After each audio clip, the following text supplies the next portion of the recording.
ચાલો આજે આપણે જૈન બ્રહ્માંડ વિજ્ઞાનના એક એવા નકશાની વાત કરીએ જે ફક્ત ગ્રહો અને તારાઓનો નથી પણ એ ખુદ માનવ અસ્તિત્વની સીમાઓ નક્કી કરે છે. ચાલો આ હજારો વર્ષ જૂની અને અદ્ભુત રચનાને સમજીએ.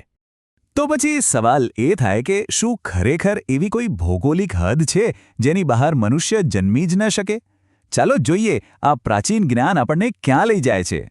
અને આ સવાલનો જવાબ છુપાયેલો છે એક ખાસ શબ્દમાં, મનુષ્ય ક્ષેત્ર.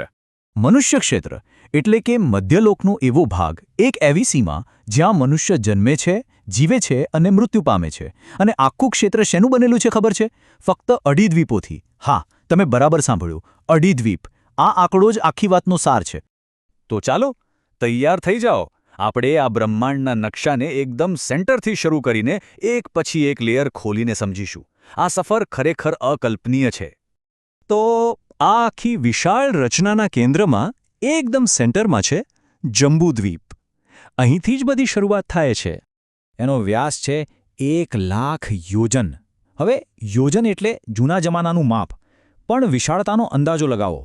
અને આ તો ખાલી શરૂઆત છે. હવે આ જંબુદ્વીપની ફરતે શું છે?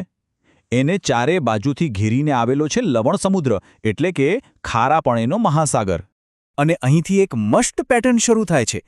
આ સમુદ્રની પહોળાઈ જંબુદ્વીપ કરતાં બમણી છે, એટલે કે 2,00,000 યોજન. ચાલો આગળ વધીએ.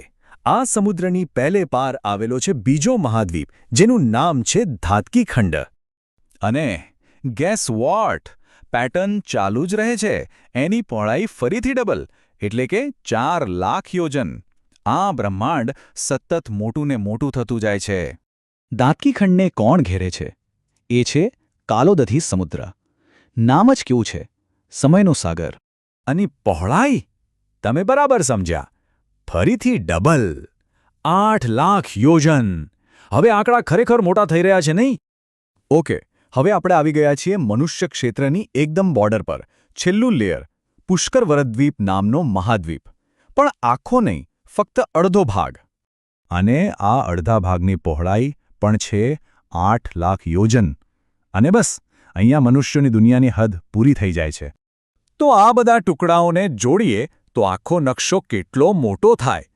ચાલો ફટાફટ ગણતરી કરીએ. તો આપણી પાસે શું શું છે?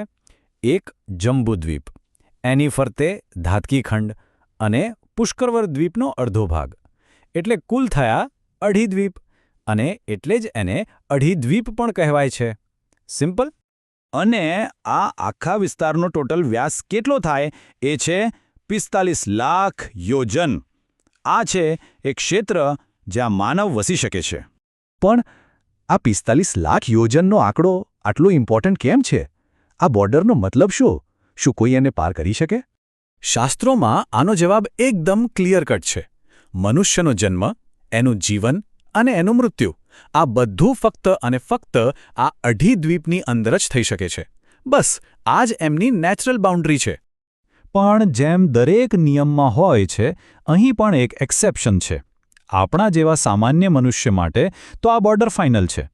પણ જે લબ્ધિવંત મનુષ્યો છે, જેમની પાસે ખાસ આધ્યાત્મિક શક્તિઓ છે, એ લોકો આ સીમાની બહાર જઈ શકે છે.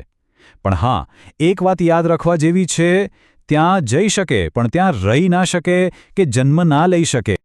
અને બસ આ જ કારણે, આ જ એકમાત્ર કારણ છે કે આ વિસ્તારનું નામ મનુષ્ય ક્ષેત્ર પડ્યું છે.